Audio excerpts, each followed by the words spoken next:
everyone, and welcome back to Talk with Chi powered by Floraxpharmacy. As you can see, this is a different kind of setting because this is basically my first in-house guest, and I am so excited. Her to be here. I'm going to let her introduce herself later or like soon. But basically, it took us forever to shoot this video. I don't even want to start. How many times did we cancel? Maybe like twice or three times. I'm sure it was more than that. Yes, that's all I can remember. So this is my lovely friend. I've known her for ages, from high school actually. Presto girls. I know we usually don't like to watch a video to the end, but I can promise you that this video can save a life, and you'll definitely get to know about how to do that going forward. So if you are interested in learning about CPR, about hypertension, even as young adults, make sure you stay tuned.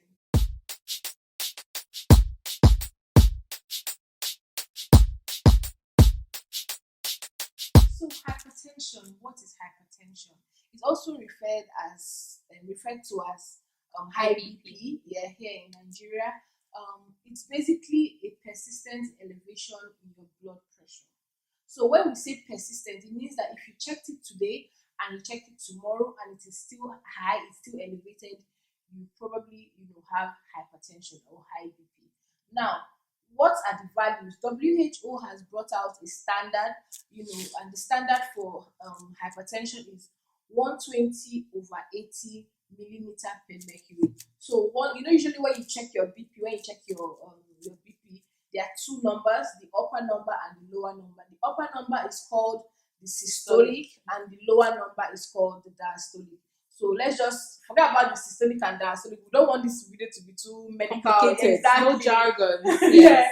So the upper number and the lower number, right? So WHO has said if your upper number is 120 and below, you are normal, right? That's good. And if the lower number is 80 and below, you're good. But there are different stages of hypertension. There's the pre-hypertension, there's the hypertension 1, there's the hypertension 2. So as your number increases, you fall into different classes or different categories. Exactly. So for pre-hypertension, if your value or your upper number is above 120, your lower number is above 80, you are on the hypertension pre-hypertension range. And also if you are above 130, so usually 10 units in the upper number and the lower number moves you to the next class. An increase in the next class. Yeah. So because someone is pre-hypertensive does not mean you should not take care of yourself, does not mean you don't have hypertension. It's kind of like a wake-up call. Exactly. Yes. Exactly. Yes. It just tells you, this something is going wrong. You need to check on yourself. You need to look after yourself. Why am I so passionate about this topic, hypertension? Because I feel like a lot of us young adults or young people think that we are immune to this disease, because then it was our older folks, our dad, That's our what we see in movies too. Exactly. They were the ones that had this condition. Yes. So telling a young person that, I think you might be hypertensive, they'll be like, God forbid, though, it's not They me. will not agree. I remember, like, it's not a matter of God forbid, because this is what I see like almost every day at work. So like it's even better that you know it on time, because you can now any intervention is key. Exactly. You can now for anything. Yes. Exactly. You can now take care of yourself. Like we're just talking about ways of which you can, like, if you are pre-hypertensive, let's say you are really scared of starting a medication. Because another thing that I notice people say, like, once I start that medication, I'll be on it for life. Because yes, there is no cure for high BPs, management, and obviously with medications. But if you're on pre-hypertensive range, you can start by lifestyle changes.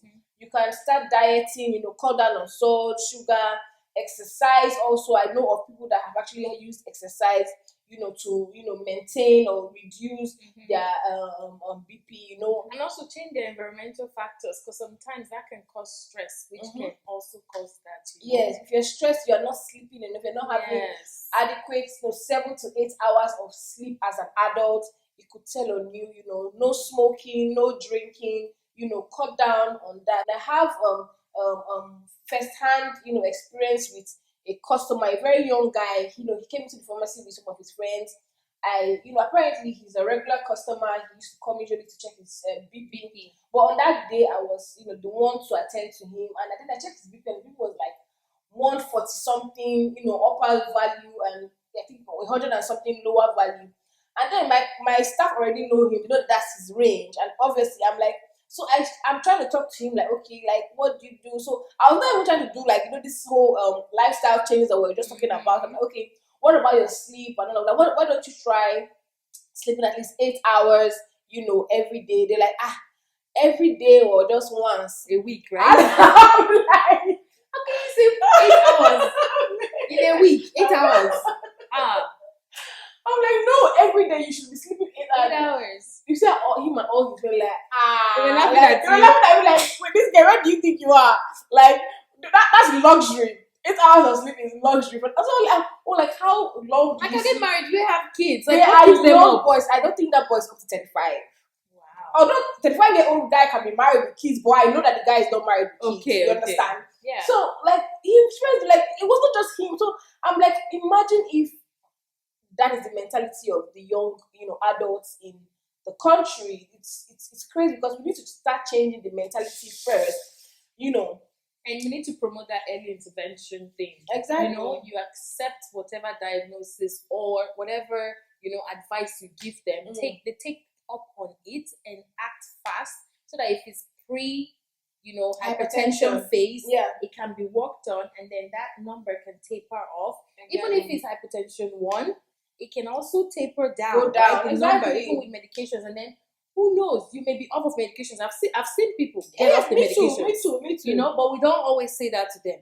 You start them with the medications when they get to that like very bad stage, like the hypertension 1 and 2, and then based on their lifestyle modifications, their lifestyle changes, and those medications, before you know, they've come off it.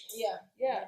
So that's why I'm so happy that you're sitting with me in this video, because I feel like when although I've known you for a long time, I know that you are into the health profession and all, and I remember this was probably 2019 when you came in with your company Praxis, and you had this outreach program. I was there and I was really, really impressed. So that's why after I saw that video, you were the first person that came to my mind. I'm like, this is in Uju's line. She would really be a good voice, to talk about this. She should just tell us about first aid, how those guys, his friends, could have helped him if they knew what to do and all of that. Okay, so I'm not gonna go too deeply into the videos or what the video shows and the procedures. I'm going to have a link in the caption and also on this page. Yeah, we'll put it up so that you guys can see the videos, and also my Instagram page, praxis.medical on IG. It's going to have, you're going to see all the videos and all the write-ups that I've had about this, and stories and videos to motivate you as well. So first aid, I'm sure we've learned about this or heard about it and know a little bit about it. But first aid is basically just emergency care that you do before before like a medical professional comes in. So for example, you cut yourself or you break your arms. Those things that you do to kind of keep everything good before the professionals come in. So it's good to learn this, especially if you have kids, especially if you have family people around you, especially if you have like people with you, or if you're alone. It's good to learn. If you're alone, even because if you're choking, there are ways to learn how to relieve yourself of that discomfort, right? So all these videos and all these practices and procedures, they're all on my Instagram page, and I'm also going to post. If you click on my link to my YouTube page, you're also going to see those animation, right, of all these procedures that I've mentioned. But CPR, so what's the full term? Cardiopulmonary resuscitation. So basically, it's the intervention that you provide when someone is basically having cardiac arrest. So that's when their heart stops or they're not breathing again. So I see a lot of people, a lot of videos, they actually are recording someone slumping and dying, just like you mentioned about those guys. If you've not watched that video, it's actually a very graphical video to I couldn't watch it to the end, to be honest. It's quite sad. So I don't know if we should post it, but if we change our mind, you're gonna see it here. But yes, but I'm pretty sure some people already know about the video. They were playing. This happened in Lagos here, Lekki, right? Nigeria, and they were playing football. There were at least 20 guys there because I mean, in a football team, there's 11, right? Exactly. So there's at least 20, 30 guys there, Mm-hmm. and this guy slumps. Okay, so that 1 minute, 2 minutes, 3 minutes, those first 3 minutes are very important. Even the first 8 minutes of somebody's life before they actually die is very, very important, right? So they were recording him, trying to wake him up. Immediately you see that that person is not moving, you call for help right away. And you, as you've called for help, then you start that CPR. Okay? I mean, I can't demonstrate it here, but I have my videos. You're gonna see the video. I'll attach the video. But you start that right there. Once you start it, trust me, I guarantee you that at least there's a little bit of hope that can save somebody. People have kids, they need to learn this. Even if you have nannies and you have help, those people need to learn this. They need to watch the video. Okay, so like, are you saying like in the scenario, like, it's quite a sad topic, to talk about, in a scenario like that of the loss of Davido's son, do you think the CPR actually would have helped the child? Well, I think so to some extent because we don't know the circumstances, right? Mm-hmm. We don't know if the nanny tried this or the other support workers in the house, if they tried it as well. Or they know to try or it. If they know to try That's why we're saying, especially if you have like take care of Yes. your children, teachers, they should know this Yes. CPR technique. Definitely. They should watch this video, share this video. Drivers, everybody. Exactly. Literally, everybody. Like in the Western world, everybody knows this. If somebody falls on the floor right now, even if you don't know that person, people know what to do to at least call for help, to at least start CPR, or just to say, even if they don't know it, they at least, even if the person is like actually not so unconscious, the person is conscious but actually cannot breathe really well, they know what to do and how to help in any way, right? But I feel like the average Nigerian, I don't think we even know to call for help or even to just actually put them in a recovery position, because there's a recovery position you put them so they're actually safe and their blood is actually pumping or their heart is actually okay. They're safer in that position, I would say. And I don't think they know that, not to talk of actually performing the skill, and it's a life-saving skill. The chances of survival increases 2 to 3 times more when a CPR procedure is done as opposed to nothing. I feel like a lot of deaths in this country could have been avoided. You don't even want to Yeah, I know. I totally agree with you because first of all, there's already that, like, maybe somebody drops down, on the floor, falls on the floor. There's already people already like running away from the person instead of trying to run to the person and see if they can help. Then I think the CPR, I'm not going to kiss my mouth, going to touch the person's mouth, but like, you're trying to save someone's life. And also in our first aid kits that we have, there's this the barrier that you put over that person's mouth. So you have to carry your first aid kit everywhere. You have it in the house, you should have it in your car and your purse. We have the little one that goes in the purse. Yes. So those barriers are there. So if you want to help somebody, you bring it out, put it on the person's mouth. If that's an issue for you, you know what I mean? I feel like it should be a mandate that they teach first aid and CPR at, like, say, primary 1. Exactly. What do you think? I think so too. Or even so, I feel like primary 1 makes sense.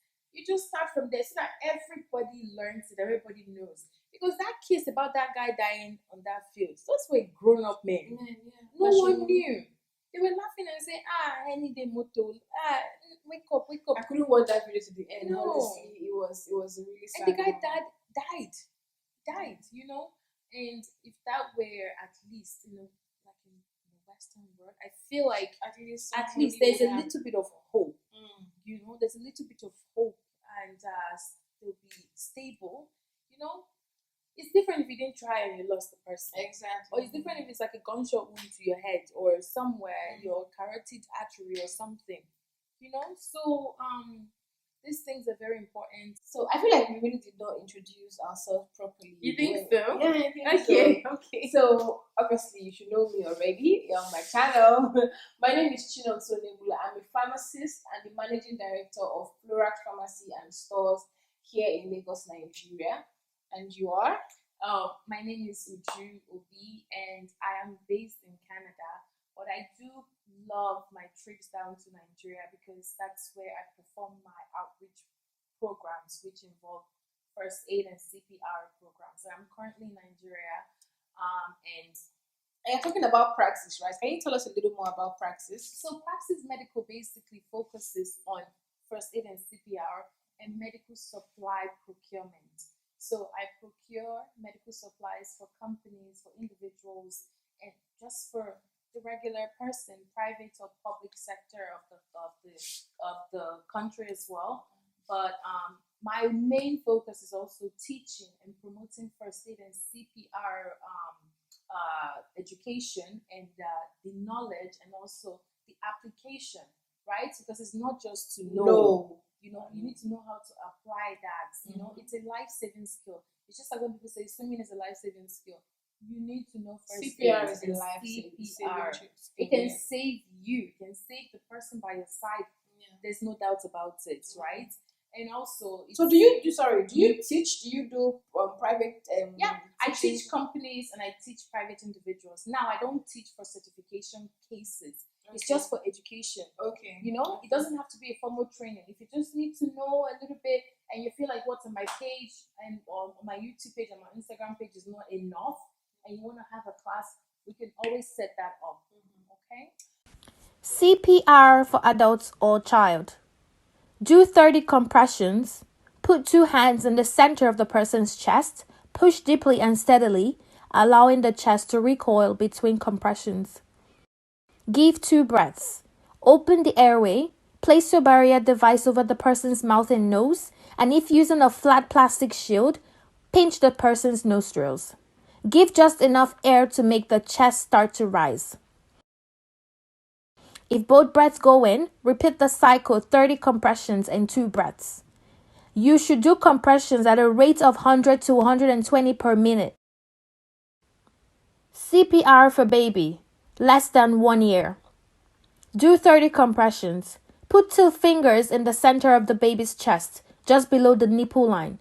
Push deeply and steadily, allowing the chest to recoil between compressions. Give 2 breaths. Open the airway. Place your barrier device over the baby's nose and mouth. Give just enough air to make the chest start to rise. If both breaths go in, repeat the cycle of 30 compressions and 2 breaths. So well, obviously let me leave our handles on the screen. I definitely think you should check out Praxis Medical. You learn a thing or two. You can also reach out to them if you're interested in training, interested in medical equipment procurement and all of that. So yeah, obviously I also leave mine. So make sure you follow my Instagram. Make sure you like, subscribe to this channel. Guys, we know our goal is to get to 1,000 subscribers this year before the year ends. Okay? Yeah. So let's do it. Let's do it. Okay, guys, thank you so much. If you watch this video all the way to the end, I really appreciate you. Thank you so much. Alrighty. Bye. Bye.